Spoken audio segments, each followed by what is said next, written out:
Have you ever noticed a leggy spider in the corner of your room? Slim body, long legs, hanging down from a loose web? You are very likely dealing with the cellar spider, Pholcus phalangioides. And you should be happy that the spider made its home in your house.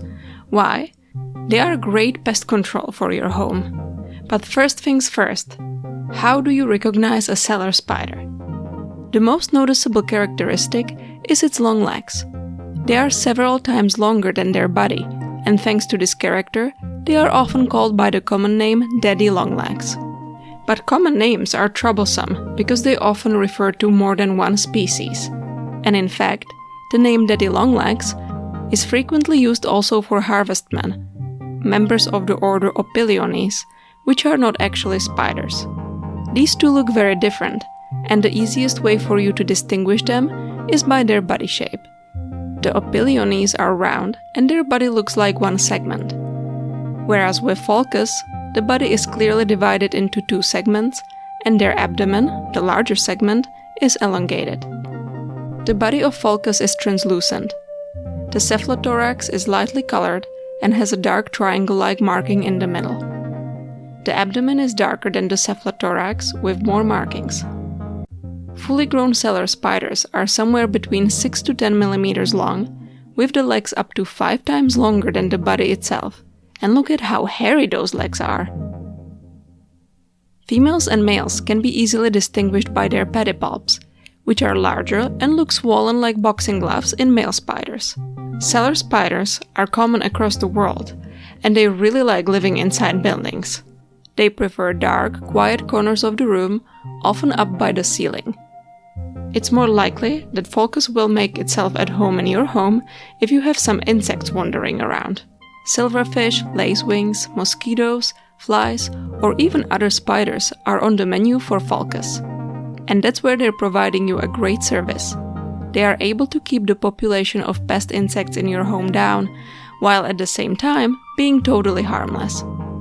Contrary to some urban myths, these spiders do not have a venom that can be dangerous for people. And even though they're capable of biting, which you would probably not even feel, they rarely do so and prefer to stay out of your way. And if you're bothered by the webs that can get messy over time, just get rid of them once in a while. When you don't disturb the spider, it will readily make a new, clean web. If you do disturb the spider in its web, you might witness gyration, a motion in which the spider vibrates its body while its legs are firmly attached to the web. We don't exactly know the purpose of this strange behavior, but confusing predators is one of the most common explanations. Let me know if you've ever seen that behavior.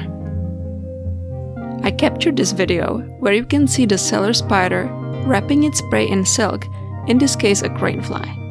This can happen either before the prey is dead and the spider is making it stop moving, so it can easily feed on it, or it can happen after the prey is dead, when the spider wants to wrap the prey in silk for better transport or to keep it for later. It's basically making a little food package. You can actually see the silk here coming out of spinnerets, special silk-making organs on the spider's abdomen.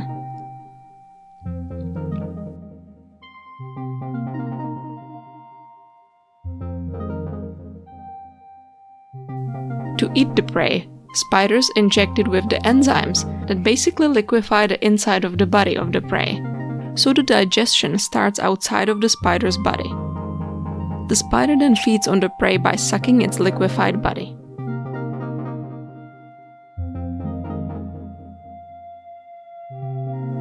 Sometimes you might think the spider is holding a prey item, when in fact it is a female with an egg sac.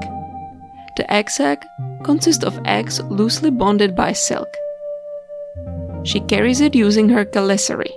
Chelicerae are special types of jaws that spiders and their relatives have, which are normally used for feeding, but in this case, the female is using these structures for a different purpose, holding onto her young. If you're lucky enough to see a spider with an egg sac in your own house, keep watching it every day. Very soon those eggs will hatch, and you'll get to see the tiny spiderlings, baby spiders. From this spiderling stage, it will take about 1 year for a spider to reach maturity. They can live for up to 2 years, and if you provide them with a good home, they will pay you back by keeping the population of some annoying insects down. Let me know about your experience with cellar spiders. Do you have them in your house? Are you bothered by them, or do you just leave them alone? Let me know in the comments below. Thank you so much for watching, and I'll see you next time.